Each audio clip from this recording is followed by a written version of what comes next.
I'm back and I'll give you a few match reviews very quickly, right? We'll start with Kaizer Chiefs. I will discuss Mamelodi Sundowns, who just lost 1-0 to Golden Arrows away a little bit earlier today. But Kaizer Chiefs drew 1-1 to Marumo Gallants at home. It was a very interesting game. Chiefs took the lead. Mayo scores on his debut, on his first start for Kaizer Chiefs. The goal was nothing special, but as a striker, you need to be in the right place at the right time. He's hungry. He has anticipation. He's in and around the box. He's in and around the danger zone. So his reaction, just for his reaction, he deserves that goal. That's what you need from your striker, and that's what I feel like Chiefs has been lacking. Dupree is not as sharp in front of goal, although he did get the assist for Mayo's goal. So the two strikers combined for that goal. So Chiefs were cruising, although Gallants actually were playing better, having more shots than Kaizer Chiefs and more shots on target at the time. I believe they had double, right, than the amount of Kaizer Chiefs, but Chiefs scored the goal out of nothing really, and then they got a penalty. I don't think it should have been a penalty. Terrible decision from the referee. That was not handball. It's definitely ball to hand. It hits the defender's body first as he's making a sliding tackle. It hits the defender's body, then onto his arm. There's absolutely nothing he can do about that, and justice was served because Sereno missed his penalty. It was saved by Washington Arubi down to his right. Sereno looked like he didn't want to put too much power on it. He went for placement and precision, and unfortunately the keeper dived the right way. Unfortunately for Sereno, that is, but fortunately for Washington Arubi, he gets a good save on it, and it's not like he palms it away. He actually catches it. So it shows you that there was not enough power in that penalty. That's poor because I've seen Sereno take good penalties. He's already scored for Kaizer Chiefs this season a few goals, and I think one from the penalty spot as well. So Sereno is a good penalty taker. It's just that one was not meant to be. Like I said, justice served, and Clifford gets onto the field and scores a wonderful goal, a curler. He brings it under his spell, controls it, cuts inside, and curls it into the top corner, opposite side of the goalkeeper's net. What a goal. That's a goal that deserves to rescue a point for Gallants. If anything, Gallants were the better team, let's be honest. If anything, Gallants were the better team. I do think they had more shots, they had more attempts, and they were more cohesive in their approach and in their play compared to Kaizer Chiefs. I do think maybe it's because of the turbulence that Kaizer Chiefs is rather enjoying right now.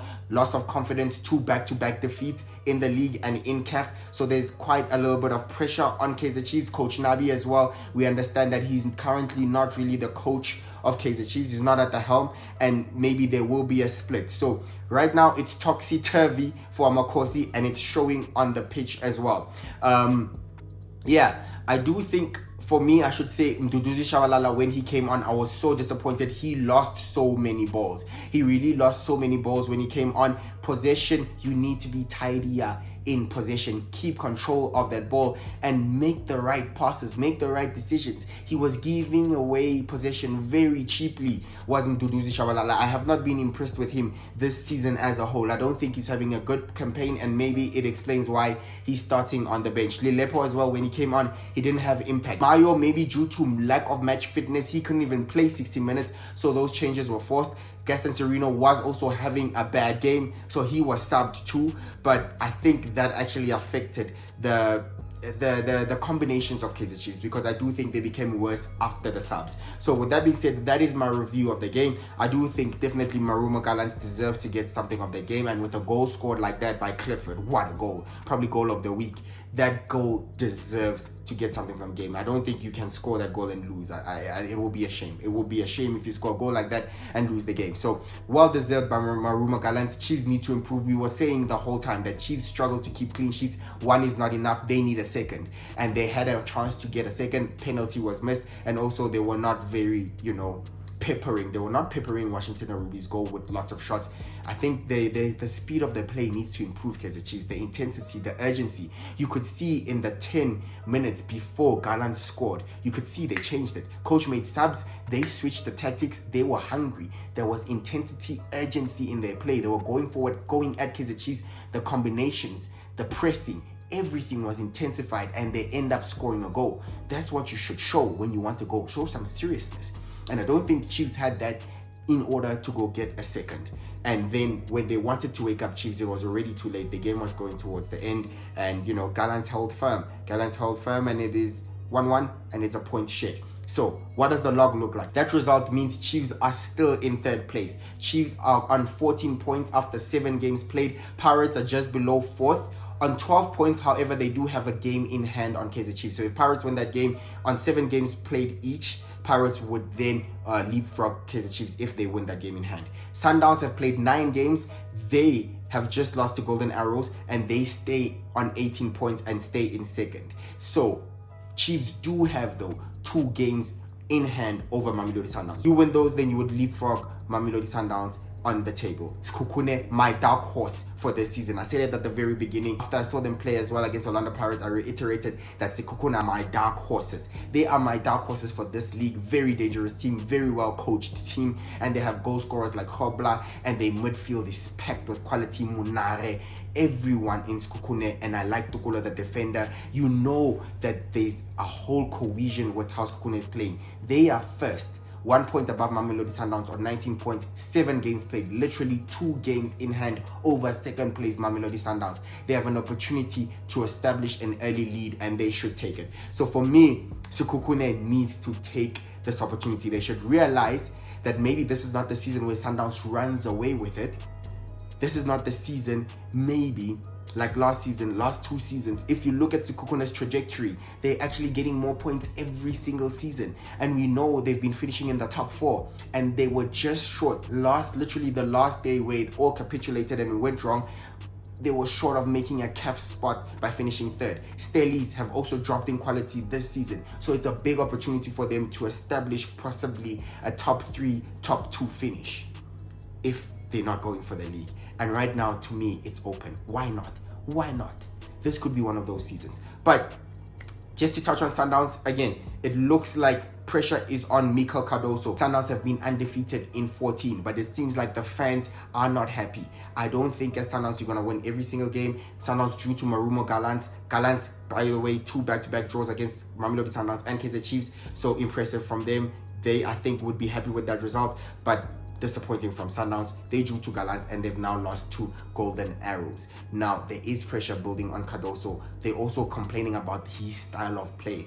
It's not shoeshine and piano anymore. It's not fitting the team. He's lost to Ribeiro, the best player on the African continent last season. Let's be honest. He was the best player in the PSL, swept up all the awards. Goal of the season, player of the season, player of the season. That's how important he was. And Sundowns have lost that creativity. They've lost that mastermind. So obviously it's going to hurt and it's going to show on the field. And it shows because they're struggling to score too many goals, right? But for me, I don't know. I still think it's too early to panic. I think it's too early to panic. I think Coach Mikel Cardoso won Coach of the Season last season. He can turn it around. At some point, he was beating teams 2-0, 3-0, literally on his way to winning the title. So I think he can turn it around. But Arrows were the better side. In this game, Arrows were the better side. They would hit Mamelodi Sundowns on the counter so many times. They scored through a corner set piece. That's normally how a team that sits back scores. They wait for the opportunity on the set pieces. And also, they had so many counter attacks. They could have won by 3 at the end. Williams with some amazing saves in the 90th minute. Literally back-to-back 2 amazing stops to stop it and make the scoreline look respectable, right? So for me, Golden Arrows are actually such a good team. Golden Arrows are well drilled. For me, Golden Arrows should beat more teams than they actually do, simply because I think they have a better coach. They just don't have that quality. And I explained this in my video earlier, that if they had better quality up front, they take care of the ball, make better decisions, they would actually score so many goals and climb up the log. They cost themselves points on the table because they don't have the quality and they don't make the right decisions. So for me, Golden Arrows, I'm not surprised that sometimes when it clicks well. They play high intensity football, they press you, they make you make mistakes, and when they win it, they literally go at you. They want to attack you straight away, and it worked to perfection against Mamelodi Sundowns.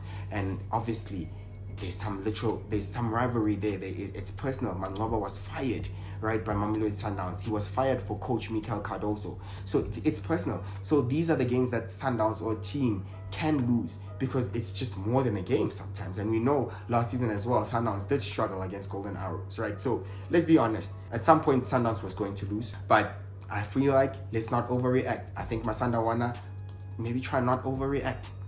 I think Sundowns are still favorites for the league, but you've won the league 8 times. At some point, we will have a different winner.